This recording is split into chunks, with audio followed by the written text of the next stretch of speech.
Bismillah, Assalamualaikum warahmatullahi wabarakatuh.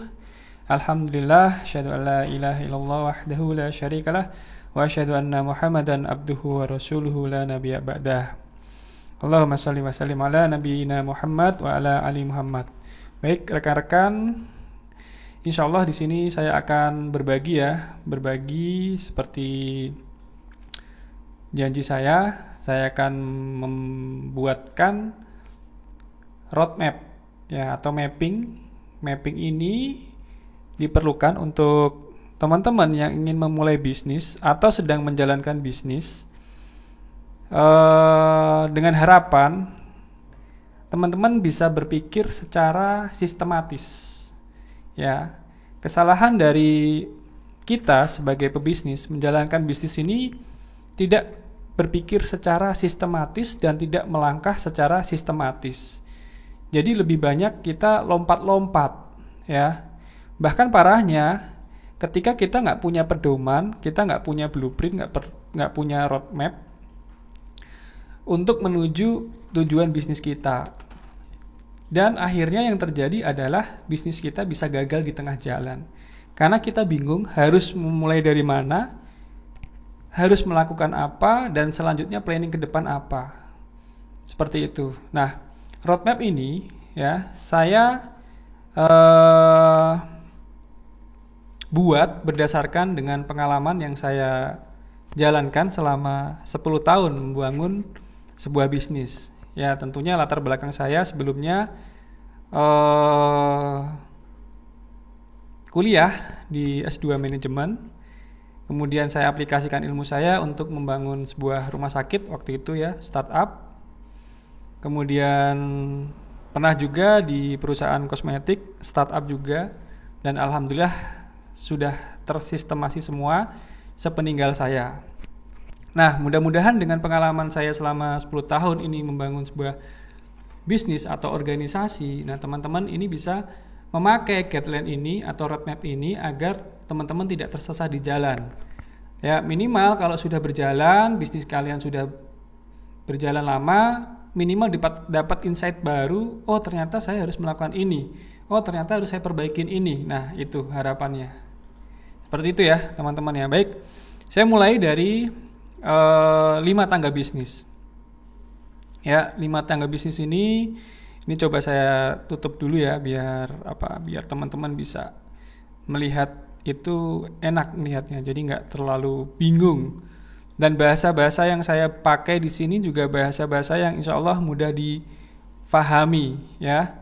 Insya Allah mudah difahami dan teman-teman juga tidak perlu mencerna 2 atau 3 kali karena terminologi bahasanya saya pakai menggunakan bahasa Indonesia.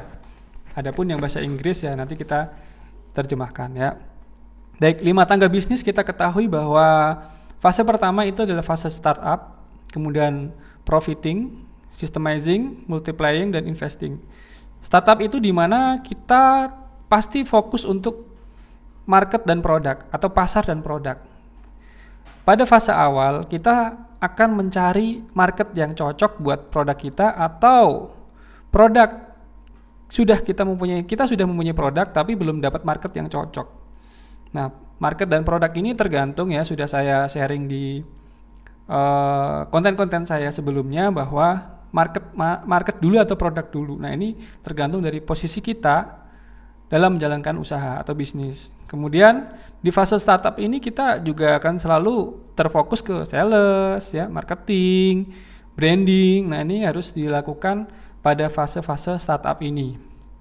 Nah, begitu kita sudah melakukan fase startup, sudah melalui fase startup, pasti harapannya itu adalah ke fase profiting. Artinya kita sudah mempunyai profit, mendapatkan profit dari apa yang sudah kita jalankan di fase startup.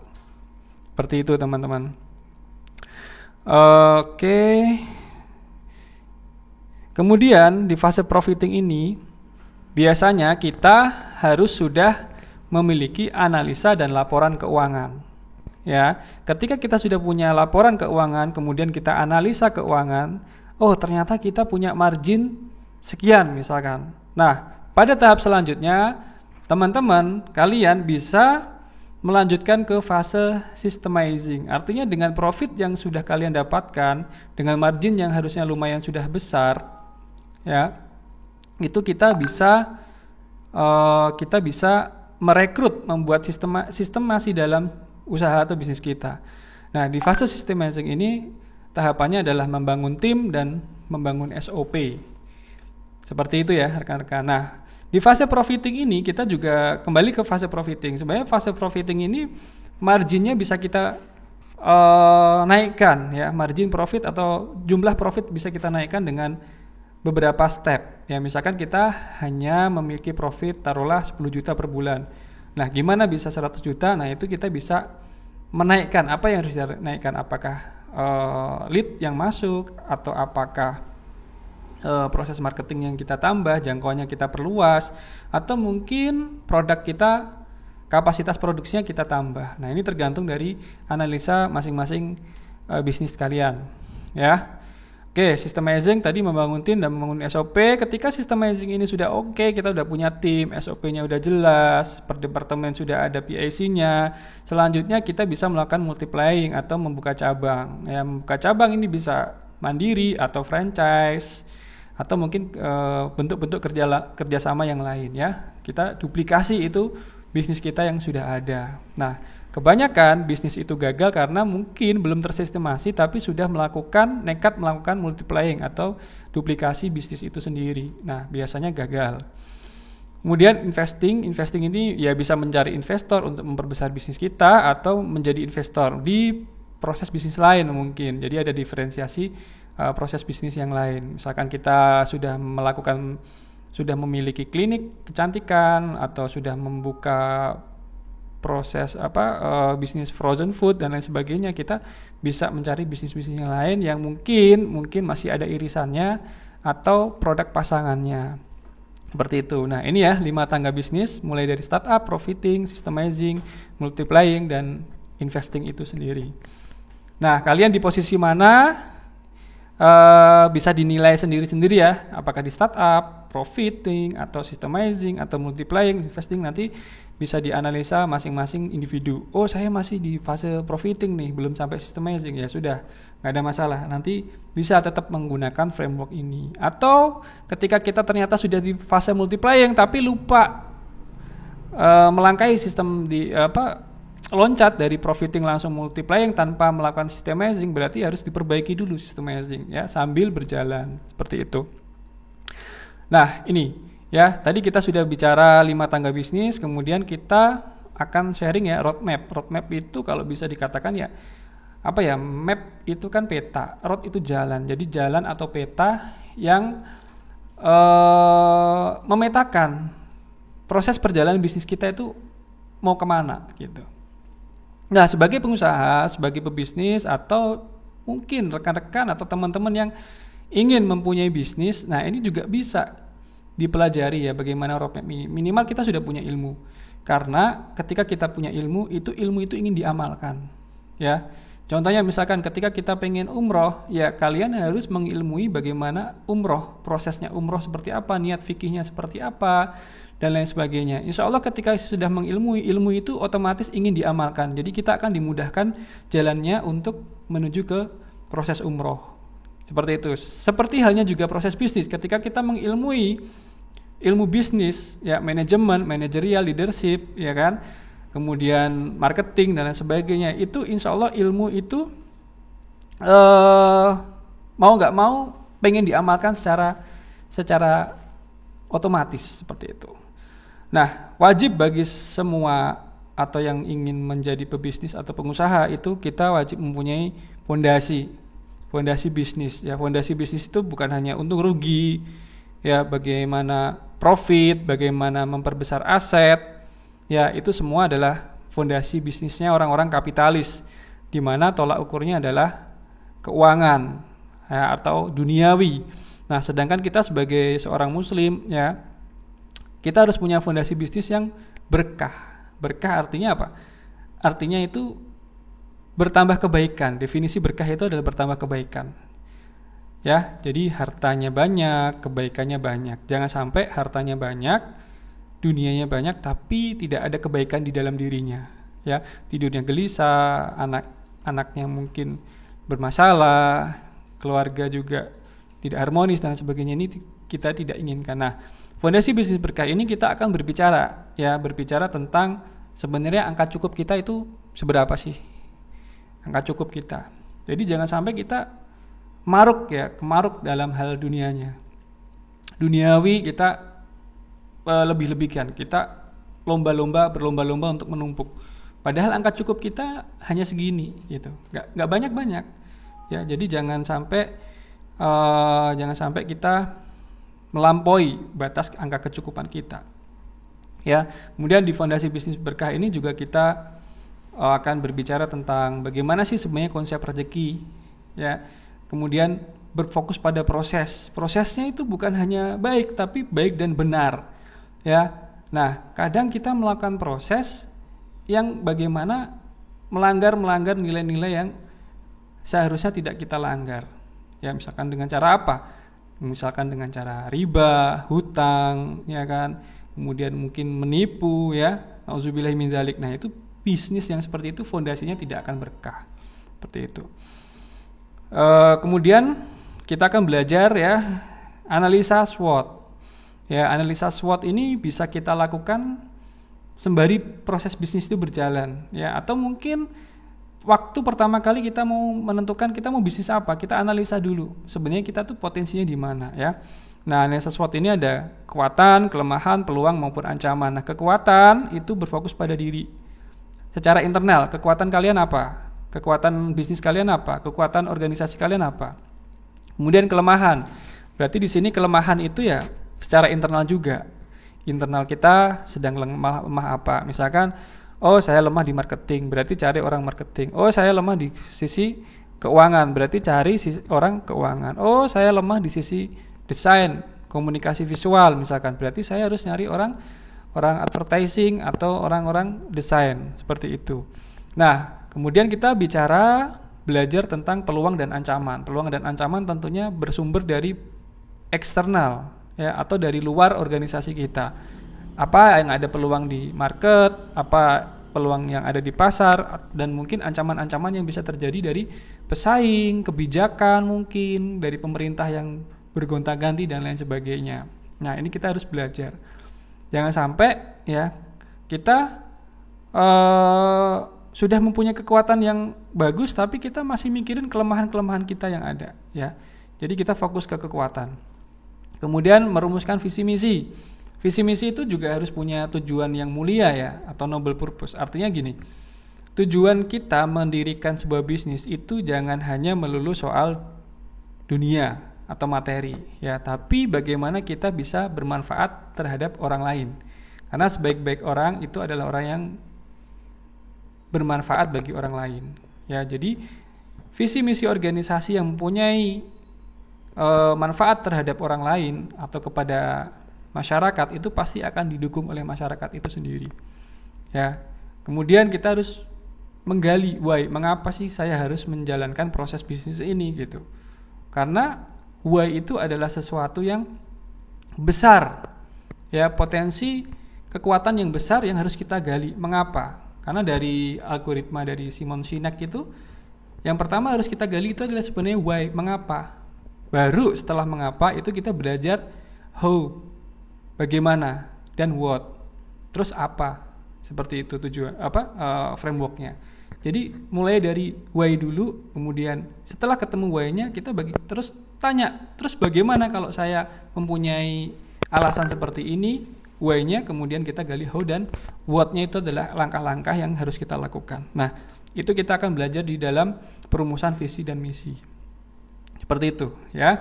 Nah, kemudian secara operasional organisasi, ya, sistemasi organisasi itu cuma 4, ya, teman-teman, ya. Jadi sebenarnya simple. Jadi jangan berpikir membangun sebuah bisnis atau organisasi yang besar itu rumit, ya. Rumit kalau kita belum tahu roadmap-nya, belum tahu blueprint-nya, belum tahu titik poinnya harus di mana yang kita kerjakan. Sebenarnya cuma 4 aja. Yang pertama itu adalah proses pondasinya di sini, ya, pembelajaran dan pertumbuhan, ya.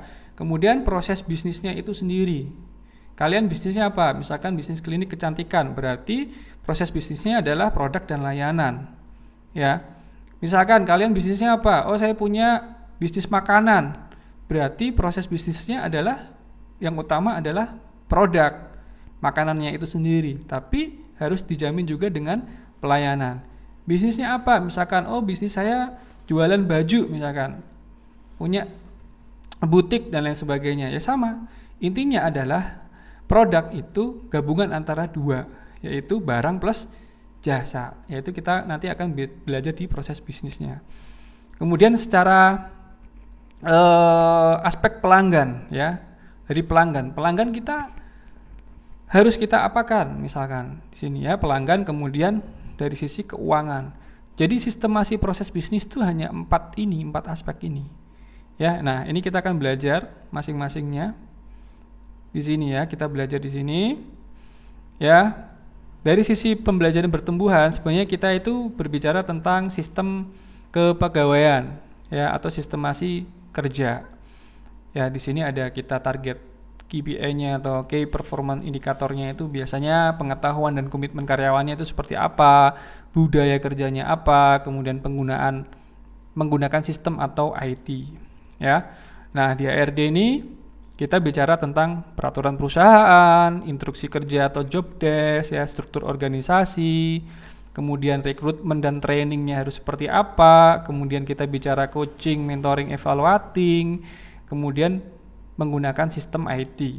Nah, teman-teman perlu diketahui bahwa tim yang hebat, super team atau superb team, ya, itu tidak didapat. Super team itu dibentuk. Ya, misalkan ketika kita sudah punya peraturan perusahaan, instruksi kerja dan struktur organisasi yang jelas, yang bagus, yang udah paten, kita lakukan rekrutmen. Setelah rekrutmen kita training. Tidak berhenti di situ, ya. Setiap saat kita harus bisa menjadi coach, menjadi mentor, dan menjadi manajer dengan mengevaluasi. Jadi coaching, mentoring, evaluating ini tugasnya siapa? Tugasnya leader. Ya, leader masing-masing di departemen atau organisasi kalian.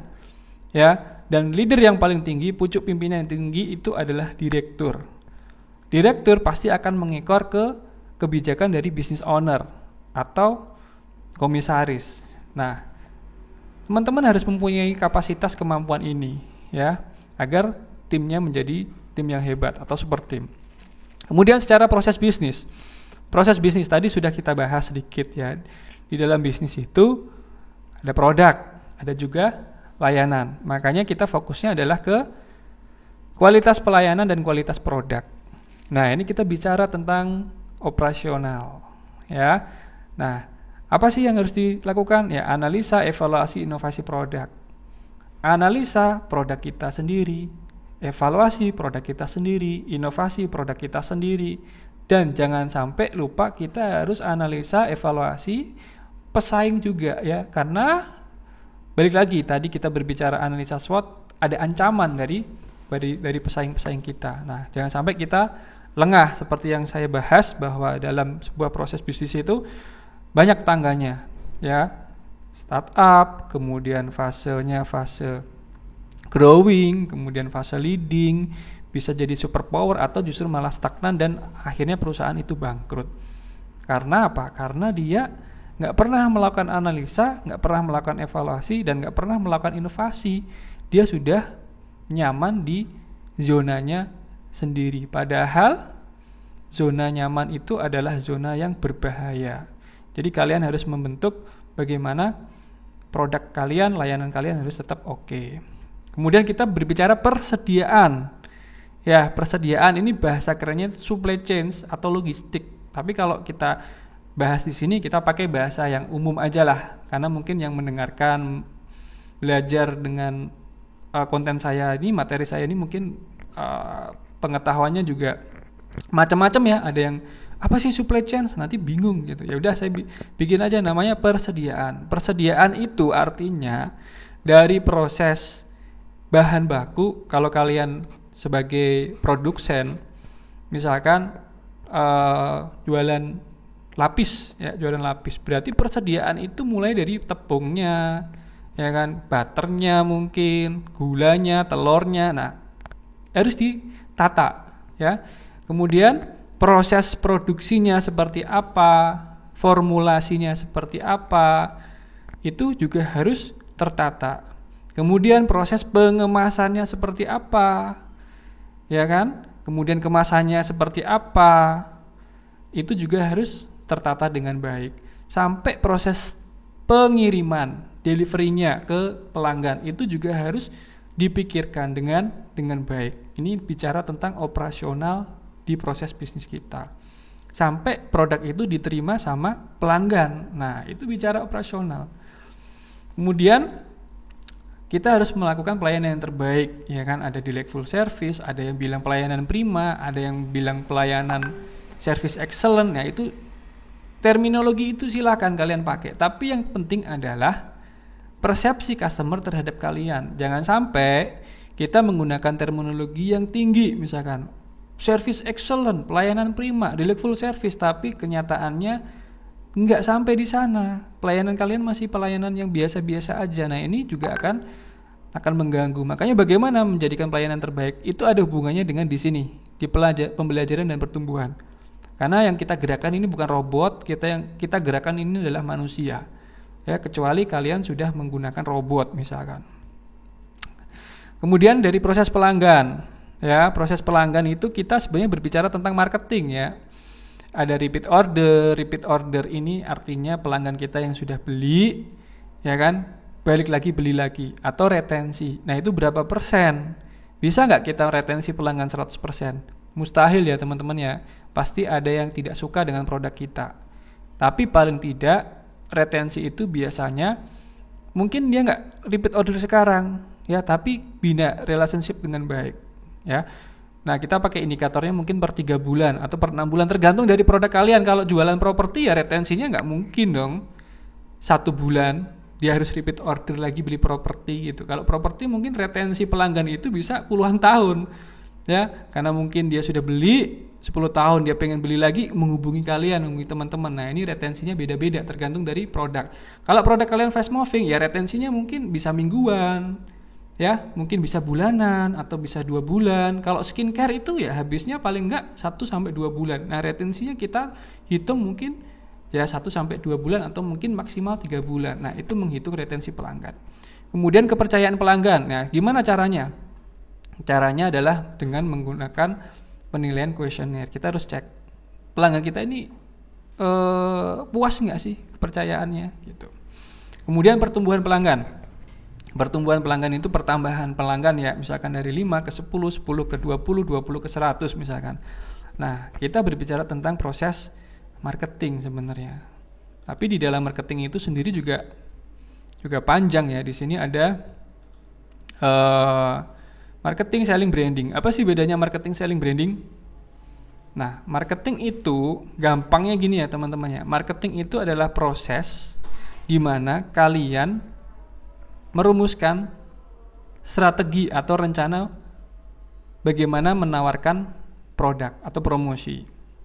Ya, kemudian selling itu adalah ketika kalian sudah berhadapan dengan pelanggan.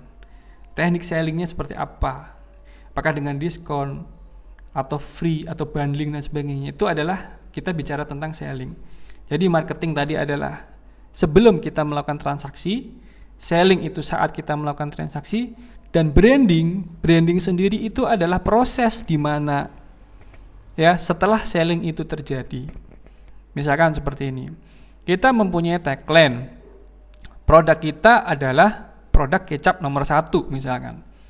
Nah, kita kan dengan tagline itu kan membranding bahwa produk kita itu kecap nomor 1 gitu. Tapi setelah terjadi selling, penjualan, apakah benar kecap itu kecap nomor 1? Nah, ini penting sekali ya. Penting sekali kita menjaga dari kualitas produk, kualitas layanan, dan service after sales-nya juga harus bagus. Nah, itulah dikatakan branding. Jadi branding dulu atau selling dulu atau marketing dulu. Nah, ini satu lingkaran yang harus kalian semua kerjakan. Mulai dari marketingnya itu juga melakukan branding, selling juga melakukan branding, dan after sellingnya juga melakukan branding seperti itu.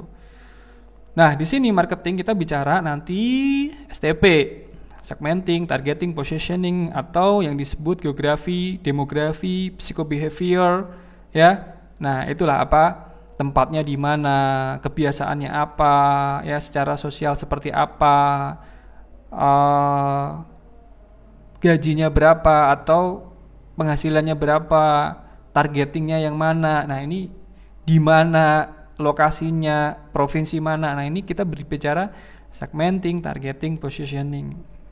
Gitu. Kemudian reprofiling itu retargeting sebenarnya. Ketika kita sudah mencoba strategi marketing, yang pertama kita launching, kita harus melakukan evaluasi dengan melakukan reprofiling. Karena jangan sampai nih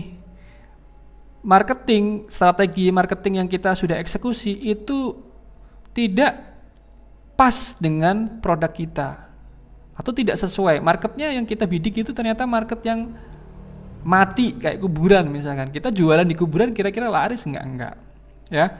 Nah, di sini juga nanti berbicara Blue Ocean Strategic atau Red Ocean Strategic, bagaimana kita keluar dari persaingan yang berdarah dan sebagainya, ya. Kemudian organik vs berbayar. Nah, sekarang kan banyak tuh. Saya pengen belajar advertising misalkan ads, Facebook ads, IG ads, TikTok mungkin atau Google Ads. Nah, bagaimana kita belajar organik sama berbayarnya. Kemudian selling. Selling itu intinya adalah communication atau komunikasi interpersonal dan intrapersonal. Ya, dan kita harus mengetahui teknik closing juga. Nah, di dalam selling ini juga ada tahapannya ya, teman-teman ya. Ada kategorinya, misalkan apakah kalian product shaker, hanya mencari closingan saja atau sebagai konsultan. Nah, teknik komunikasinya juga beda gitu. Kalau kalian menjual jasa konsultasi, beda dengan kalian hanya menjual produk yang memang sifatnya sekali beli habis itu enggak. Ya, karena ada maintenance-nya. Ya, kita bicara lagi nanti patching, leading, ya kan, kemudian mirroring, kemudian kita bicara juga hypnoselling lah bahasanya seperti itu. Ya, apapun terminologi bahasa itu ya semuanya intinya sama gitu. Upselling, cross-selling gitu-gitulah. Ya, kemudian branding itu ya kita menggunakan 7 formula buka langsung laris. Sebenarnya ini nanti ada 7 tahapan bagaimana ketika kita punya produk itu bisa langsung laris. Ya, intinya dari market dulu sebenarnya. Ya, sedikit akan saya sampaikan ya teman-teman ya. Oke, kemudian keuangan. Keuangan ini ya kita bicara pendapatan, kemudian bicara bagaimana pembiayaan itu agar efektif dan efisien. Intinya keuangan kan itu, bagaimana pendapatannya gede tapi pembiayaan efektif dan efisien, ya. Tidak ada istilah modal sedikit tapi keuntungan sebanyak-banyaknya, itu nggak ada, teman-teman. Artinya ketika kalian ingin mendapatkan keuntungan profit yang gede, modal kalian juga harus gede. Ya, kalau kita ingin mancing ikan paus, targetnya juga mungkin bisa jadi kita menggunakan ikan yang gede. Walaupun ikan paus sebenarnya makannya plankton ya, atau ikan teri kecil-kecil tapi volumenya banyak gitu. Tapi ini secara istilah aja. Artinya ketika kita ingin memancing ikan yang besar, umpannya pun harus seimbang, besar juga. Kalau modal sedikit keuntungannya besar sebesar-besarnya, itu adalah judi ya teman-teman. Yang nggak ada adalah bisnis itu nggak ada judi, nggak ada seperti itu, harus melalui prosesnya ya, jangan dikira gampang. Nah, di keuangan ya kita bicara tentang akuntansi dan keuangan, pencatatan ya, jangan lupa pencatatan. Ada laporan laporan laba rugi, neraca, sama tentunya pajak ya. Nah, ini business owner, kalian harus tahu bagaimana membaca laporan laba rugi, bagaimana membaca neraca, bagaimana tentang pajak, laporan pajak dan sebagainya. Kita harus minimal tahu, karena kan nggak harus ngerjain sendiri ya, karena kalian punya tim ketika di fase systemizing. Tapi ketika kalian memang di fase startup, ini semua framework ini semua ya, atau roadmap ini semua kalian harus menguasai ya, menguasai. Dok, saya nggak bisa keuangan, nggak bisa pelanggan, nggak bisa proses bisnis di operasional, saya nggak bisa di marketing, saya nggak bisa di akuntansi keuangan, saya nggak bisa di HRD kepegawaian, saya nggak bisa ya. Terus saya harus bagaimana? Kalau kalian nggak bisa semua, ya berarti kalian belum cocok menjadi pengusaha atau pebisnis. Harus belajar dulu, gali potensinya. Tapi ketika kita memang start, ya misalkan tadinya kerja, kemudian sudah nggak kerja lagi, mantan accounting misalkan, oke saya bisa di accounting, keuangan, gimana saya bisa menjalankan usaha saya sendiri? Cari partner lah, ya. Apa sih yang harus pertama kita lakukan? Yang kita lakukan adalah startup. Berarti kalau startup fokusnya apa? Market, product, sales, marketing, branding. Udah. Berarti kalian bisa sistem keuangan, cari orang yang bisa melakukan promosi seperti itu. Sambil belajar tentang ya sistemasi. Nah, mudah-mudahan roadmap bisnis ini, roadmap bagi pemula ini, sebenarnya nggak hanya pemula ya, karena ini saya terapkan di 2 rumah sakit dan 1 perusahaan kosmetik dan semuanya berjalan dengan baik, tersistem dengan baik. Hanya menggunakan formulasi ini ya, roadmap pebisnis bagi pemula. Ya, karena saya sharing buat teman-teman yang ingin startup, profiting, customizing, multiplying, dan mudah-mudahan sangat bermanfaat dan tentunya kebaikan itu saya harap kembali kepada saya pribadi dan tentunya rekan-rekan semua. Mungkin ini ya teman-teman ya, nanti saya akan bahas per sesi mentoring ya. Kalau mau ikut program mentoring saya masih open free ya. Nanti kita buat grup kalau memang ingin belajar satu persatu dari proses bisnis ini, roadmap ini, WA saja ya, atau DM saja, nanti akan saya masukkan ke grup. Saya batasin dulu mungkin 10 orang. 10 orang yang mau, kita akan, karena ini materinya ini belum saya susun ya teman-teman ya, fondasi bisnis, analisa, visi misi, belum saya susun sama sekali karena masih ada di otak saya ya. Saya lebih suka mempresentasikan itu langsung, case by case. Tapi kalau disuruh membuat sebuah slide PowerPoint, malah saya bingung, saya harus ngerjain bikin slide yang dari mana dulu gitu. Tapi kalau hanya bikin flowchart terus saya jelaskan runut, itu mungkin lebih nyaman buat saya, atau mungkin nulis, saya lebih suka seperti itu. Jadi kalau ikut kelas mentoring saya, teman-teman harus rajin mencatat, karena yang saya ucapkan itu lebih banyak daripada yang saya tulis. Baik, semoga bermanfaat, karena sebaik-baik manusia adalah manusia yang bisa bermanfaat bagi orang lain. Terima kasih, kurang lebihnya saya mohon maaf. Wassalamualaikum warahmatullahi wabarakatuh.